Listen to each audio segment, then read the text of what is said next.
எல்லாம் பார்த்துட்டு வந்தா இந்த பதவியில் இருக்கிறோம். நான் மட்டும் எங்க தொண்டனை கூட தொட்டு பார்க்க முடியாது. தொண்டனை கூட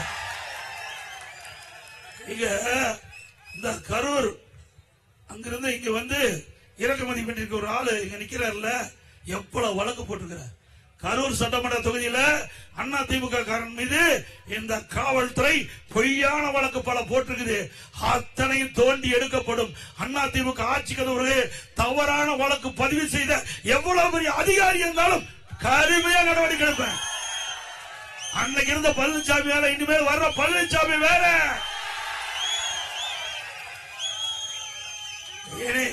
ஆட்சிக்கு வந்த பிறகு பாரு எப்படி நடக்கணும் தமிழ்நாடு. ஸ்டாலின் அவர்களே, இங்க இருக்கிற வேட்பாளர் திரு செந்தில் பாலாஜி நல்லா புரிஞ்சுக்க. கரூர்ல எங்க ஆளு மீது பொய் வழக்கு போட்டு இருக்கிற இதே அதிகாரிகள் எப்படி எல்லாம் செயல்படுவான்னு பாருங்க. ஆட்சி மாறும்போது காட்சி மாறும். சக்கரம் சுத்திட்டே இருக்கான், கீழே இருக்க சக்கரம் மேலே வரும். அரசு அதிகாரிகள் நடுநிலையோட நடந்துக்குங்க.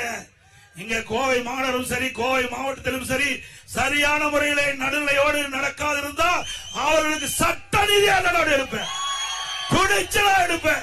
சொன்னதை செய்வோம் பழனிசாமி, சொன்னதை செய்வேன்.